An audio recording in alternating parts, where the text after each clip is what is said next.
Cela fait déjà plusieurs mois que le prix de l'once d'or s'élève vers de nouveaux sommets et tourne autour des 1500 € sur fond de guerre commerciale entre la Chine et les États-Unis. Si vous avez un lingot ou quelques louis qui dorment au fond d'un tiroir, bravo, vous ne pouvez que vous en féliciter. Cela dit, cette hausse importante du métal précieux annonce une bonne grosse crise qui nous guette d'ailleurs depuis quelques mois déjà. Quand l'or monte, c'est que ça va mal.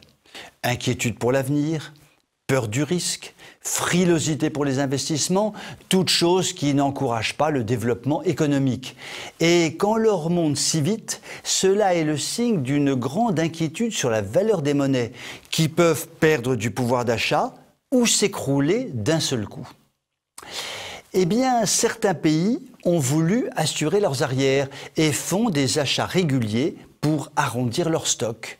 Selon le World Gold Council, les banques centrales, Chine et Russie en tête, ont acheté presque 400 tonnes d'or sur les 6 premiers mois de l'année. 400 tonnes d'or, du jamais vu au cours des 20 dernières années. Les taux d'intérêt, eux, n'ont jamais été aussi bas. Ils ne sont plus au plancher, ils sont sous le plancher. Ils peuvent être négatifs, ce qui est une grande et délirante première dans l'histoire du monde depuis que celui-ci existe.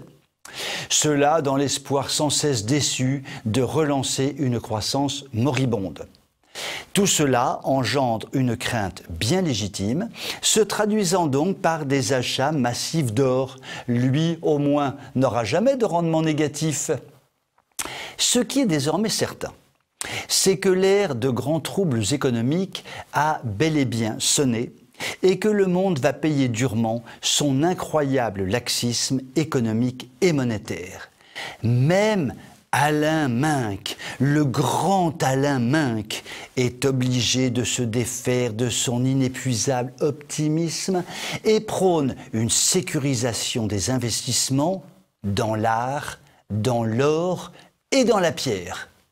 Bref, l'or est plus que jamais une valeur refuge qui protège des crises économiques et monétaires, d'où sa hausse si forte actuellement qui est très loin d'être achevée.